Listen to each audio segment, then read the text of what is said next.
Welcome to Into Africa. My name is Judd Devermont. I'm the director of the Africa program at the Center for Strategic and International Studies. I was the National Intelligence Officer for Africa and worked at the National Security Council. This is a podcast where we talk politics and challenge paradigms. On deck today, Ethiopian Prime Minister Abiy is driving breathtaking political, economic, and foreign policy reforms. Are there risks inherent in his approach? Next, we'll discuss the recent death of a key extremist leader in the Sahel. Is this a game changer? Plus, we look at the future of peacekeeping in Africa. We talk with Parfait Onanga-Anyanga, the head of the UN mission in the Central African Republic. We talk about the challenges of leading a multilateral peacekeeping mission where there's no peace to keep. So whether you have a history with the continent or you're a newcomer, we want to get you into Africa.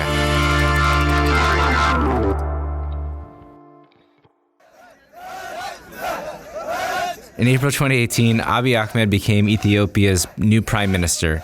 He immediately enacted a raft of paradigm-changing reforms. Cash shortages and state-sponsored killings. The country was fighting with neighbors. There was a lot of tension between different ethnic groups. Abiy is working on all of that and finding real solutions. He extended an olive branch to Eritrea, which ended a 2-decade-long Cold War. He unbanned several dissident groups and invited political leaders back to country. He removed the thuggish president of the Somali region and closed a notorious prison there. He reduced the number of ministries and created an equal amount of women ministers to men ministers in his cabinet. He also named a dissident as the head of the Electoral Commission. And finally, he pledged to privatize the telecommunications sector and other parastatals. But these audacious reforms have been accompanied by ethnic violence, by displacement, by internal political opposition. So joining me today to discuss the current events in Ethiopia is Professor Paul Williams of George Washington University and CSIS Senior Fellow Alice Friend. So Alice, Paul, I was hoping you could help me think through this. On one hand, we've got these really incredible reforms. On the other hand, Abiy has alienated the small but previously dominant Tigrayan ethnic group. There was a serious mutiny, and 1.4 million people have been displaced since January in fighting between the Somali and the Oromo regions. So how do we balance these positive developments with this undercurrent of really concerning ethnic and political turmoil? So I think this kind of roiling response was going to be inevitable for anybody who wanted to be a reformer inside Ethiopia.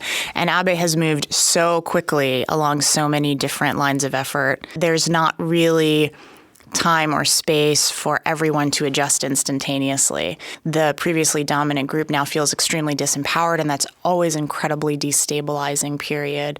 The history of Ethiopia is also such that groups that feel like they have to seize power are probably going to think that there's only a window that's open for so long, and so they'd better take action. So I think what matters now is how is he able to run real politics inside the country and offer olive branches to those groups that feel disempowered. Very concerning that there was a mutiny in Ethiopia. Mm-hmm. What it tells you about the command and control in the military, the fact that the last time that happened was really at the fall of Haile Selassie's government in 1974. I share your concern about the scale and the pace, and I'm kind of wondering what are the ways that Abiy can implement and make these reforms irreversible without creating more violence or threats to his government. Paul, in the abstract, have you thought about these issues? Yeah, I would broadly agree. I think there's a number of big issues here. One, as you rightly said, it's what's the TPLF elites going to do now. The ball's sort of in their court. This is going to touch, secondly, on land reform issues and issues about property rights, who gets to own land. That leads to the third bit. It's messing now with jobs and employment prospects for people and a population that's growing fast. And so I think all that leads to, I would say, both locally and internationally, huge expectations on him that are probably, I think, highly unrealistic. I think that's what I'm looking for next is the economic reforms. And part of that actually is connected to the foreign policy. If indeed some of the ENDF, the Ethiopian military, moves off the border with Eritrea, that would actually give some budgetary relief to the Ethiopians not being in such a high deployment cycle. But some of the things that Abiy has promised are really important. They're things that we have been asking Ethiopia to do for a very long time. One reporter that I follow on Twitter has said he's running out of adjectives to explain what's happening in Ethiopia. The dizzying is no longer satisfactory. I'd like to see a little less of the headline grabbing and a little more of this concrete reforms that will placate people who feel like they're on the outs and show Ethiopians that it's not just the big headlines, but it's actually things that are going to change their livelihood.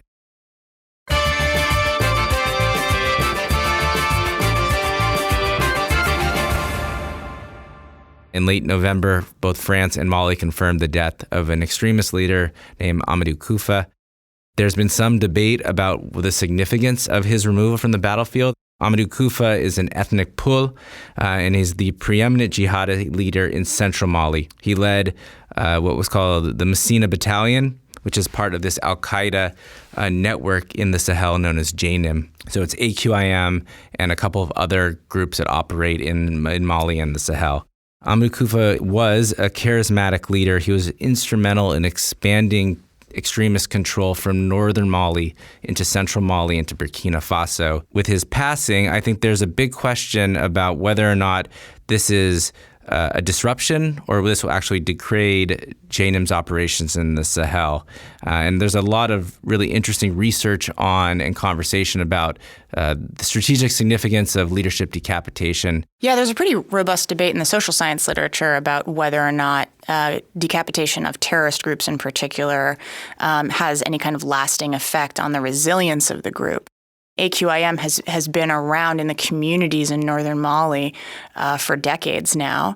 And so the social foundation for the group provides it a stability and a lasting integration with the community that removing just one leader doesn't really affect for the long term. Yeah, and Koufa has this reputation of being so adept at finding grievances within the Pul community, using strategic violence, providing some rule of law, and really embedding themselves in Mali. Just an anecdote, I was in Mali a couple weeks ago and talking to various observers. Their point was that they don't even know who is for and who is against the government and who is for and who is against JNIM and the Messina Battalion. Paul, I know you've looked at this situation in Somalia. What are the insights from that part of the world? Yeah, Al-Shabaab is an organization where they've had numerous leaders killed in this fashion over the years, but they've kept going, so they're clearly adaptable, resilient. There's been an issue as well in terms of who's been targeted. I would say slightly less local ripple effects when you're targeting foreign fighters in the organization and more ripple effects that get into clan dynamics and problems when you've targeted local leaders. And so when I look at the US strikes, although there's been a few strikes by Kenyan Air Force and Ethiopian helicopters as well, but it's mainly the US that have targeted the leaders. You can see, I think, a number of tactical gains, organizational disruption, as we've heard. But on the flip side, these types of strikes, they don't stop the recruitment mechanisms for Al-Shabaab. They don't stop the way that Al-Shabaab gains its finances and collects money. Thirdly, of course, they don't also do anything to improve the government. And fourth, of course, these strikes don't help hold territory in any sense, which is one problem. But to finish on your sort of the last point you mentioned, there's a similar dynamic in Somalia where I think it's not always clear who Al-Shabaab actually is or where this organization starts and stops. Yeah, and I frame this as, will it disrupt or degrade? But actually some of the case studies show that the violence gets worse. The ADF leader, Jamal Mkulu, was arrested in Tanzania, then extradited to Uganda. Actually, we saw some of the most violent behavior from ADF in Eastern Congo. The same case has been made on Twitter when the death of Malam Diko, who was in charge of the Burkina element of this group, and since his death and his brothers taking over the group, we've seen an expansion of extremist violence in northeastern Burkina. So there may be people who are looking at this and saying that this is a mortal wound. The reality is we could actually see an inflammation of violence in these regions following his death. If these are genuine movements or organizations, then they're not purely reliant on individuals, of course, even important leaders. And secondly, if you're putting most of your certainly diplomatic and military effort into supporting these types of strikes, and if that comes at the expense of other more sort of structural and political issues, then I think it is probably a waste of resources, and as you say, sometimes can even be counterproductive if you hit the wrong people. I mean, in Somalia, there's been a lot of controversial news generated about the level of civilians killed in these strikes, and obviously it's impossible to verify what is actually happening on the ground with these things. But it gets mixed up in the sort of vortex of propaganda wars and sort of strategic communication wars. The role of the government in both places, in Somalia and Mali also, is incredibly complicated in a terrorism context. So, Martha Crenshaw was writing way back in the 80s about part of the point of terrorism is to provoke the government into actions that's going to alienate the population. The population in Mali is already highly alienated from the government. And the really complicated factor here is that it wasn't really the Malian government taking these actions, it was the French. The Malian government's cooperation with the French. On the Somalia side, it's of course incredibly complicated because there's an AU mission, so it's multilateral involvement. But for a government that's fighting for legitimacy, fighting to just provide basic services and to improve its relationship with its people, we can debate how hard the Malian government is fighting. Continuing strikes against terrorists with no real substantive improvement in the lives of the people out there and no really qualitative degradation of the groups that are helping to oppose the government just sort of means it's just cyclical and there's kind of no there. So, sort of thinking about the deep structure of the politics here and whether or not these individual strikes removing one actor from the battlefield really affects those politics is the important sort of ball to keep your eye on. Yeah, I mean, if they're not going to address the underlying grievances of communities in central Mali, if they're not actually going to return to central Mali, then there's a question about, how limited the effects of this strike are. And this is probably not the first time that we will talk about this dynamic as well.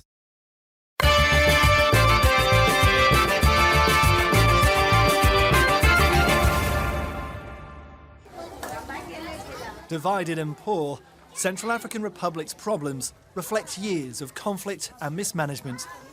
UN troops brought in to keep the peace have lost their lives.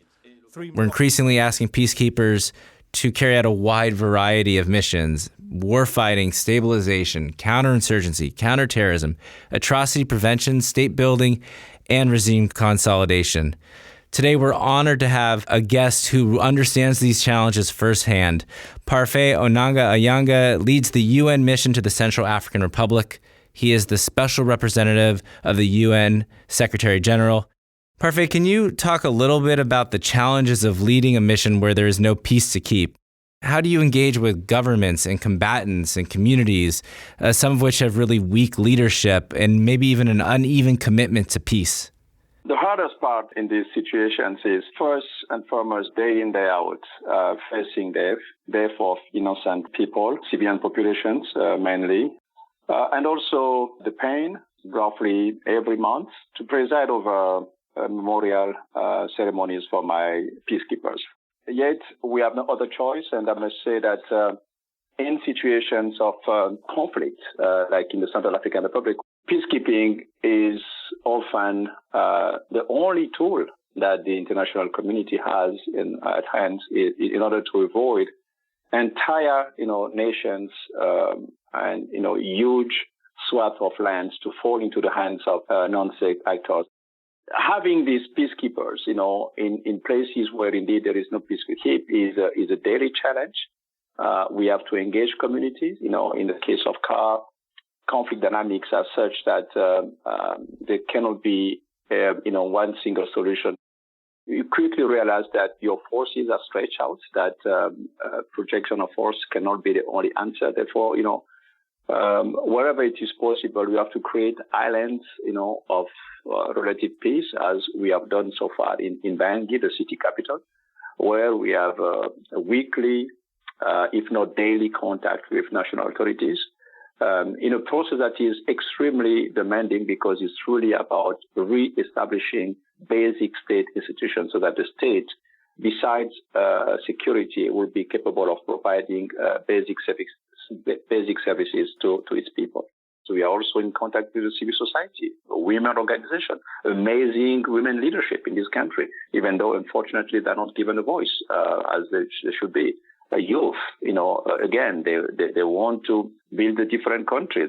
So it is all of these that give us hope that, and because of the investment of the international community in the form of a peacekeeping mission, there is hope that as painful as it is, there could be, through continued and coordinated, transparent and coherent engagement of all, there could be a way out of this really, really deep crisis.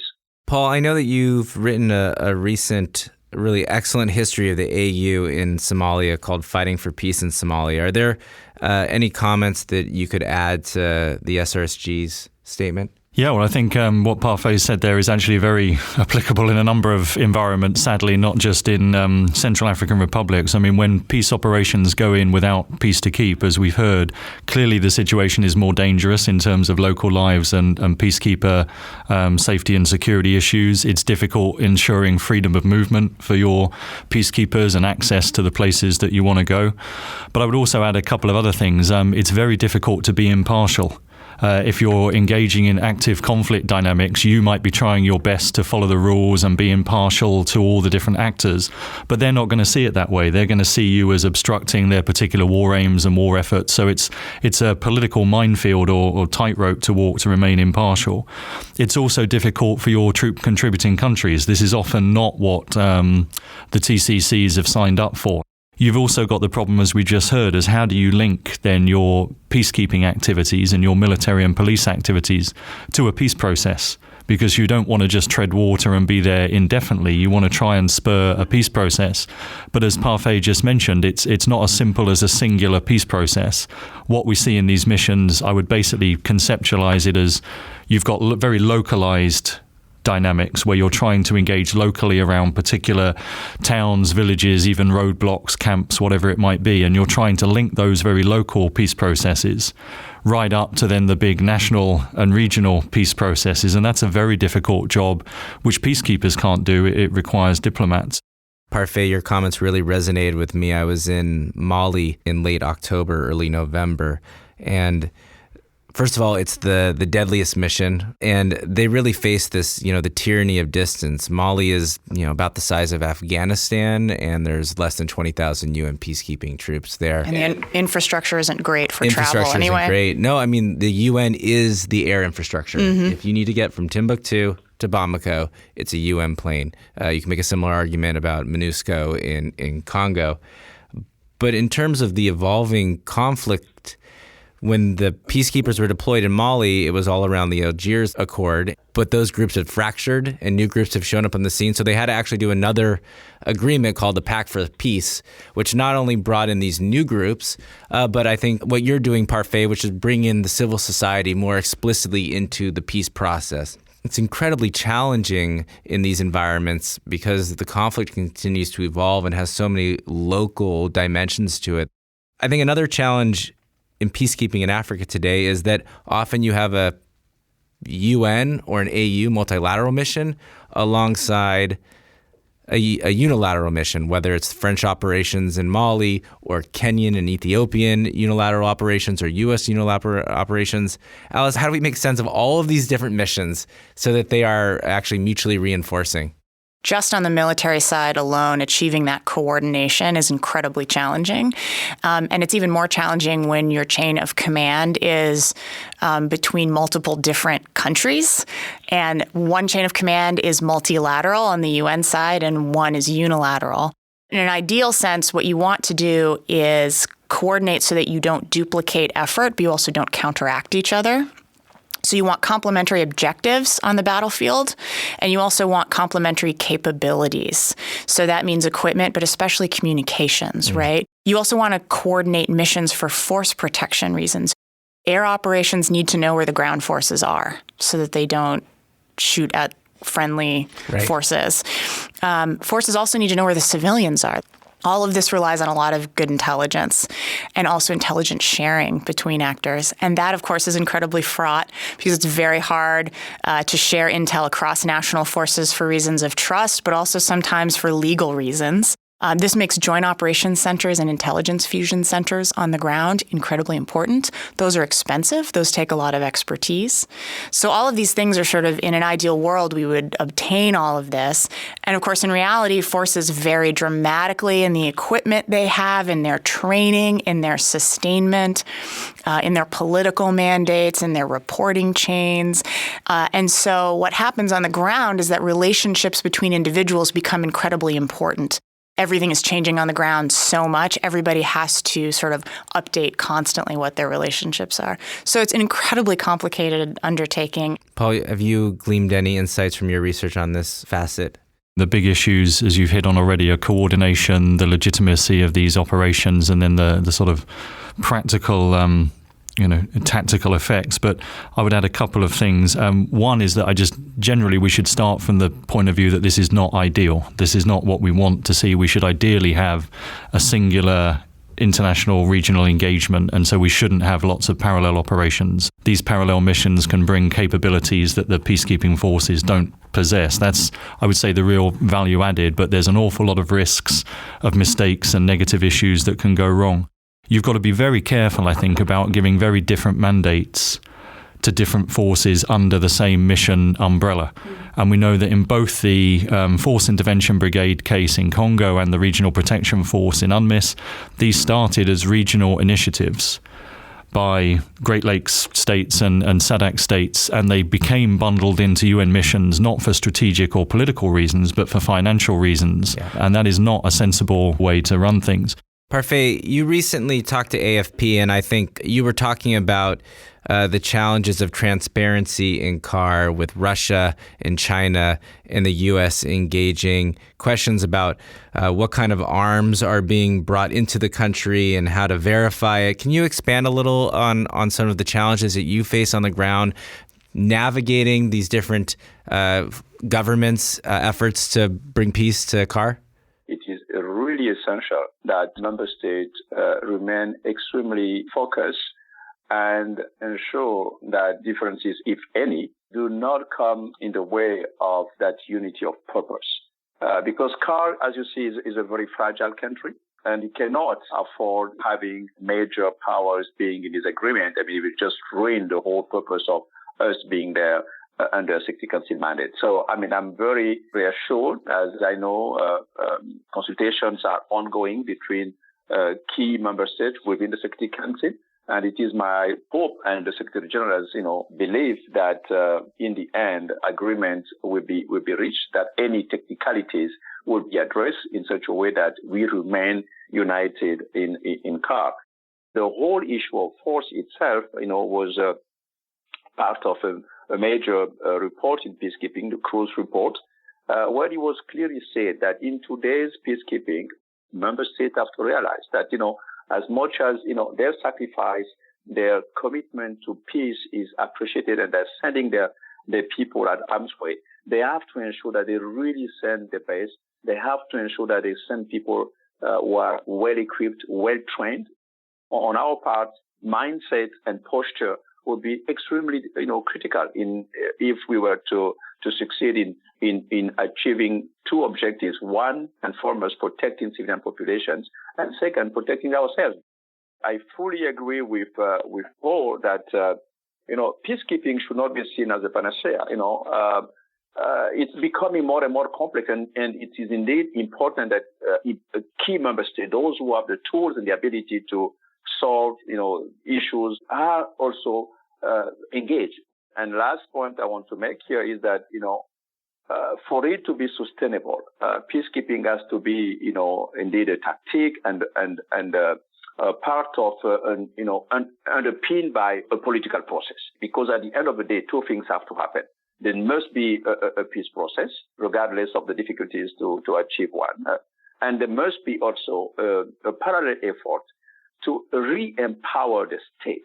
Parfait, I think that's a perfect place to end the conversation, that peacekeeping is not a panacea, that it's a tactic that has to be part of a broader strategy. That is certainly what I saw in Mali. MINUSCA is making really important effort, but if it doesn't have a partner in Mali, if it's not part of a broader strategy, then it's really just keeping us in a holding pattern. So I want to thank SRSG Parfait for joining us, and to Alice and to Paul, and we look forward to the next episode of Into Africa.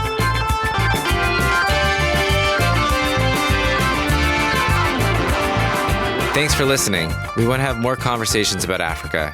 Tell your friends, subscribe to our podcast at Apple Podcasts or wherever you find good content. You can also check out our analysis and reports at csis.org/Africa. Thanks.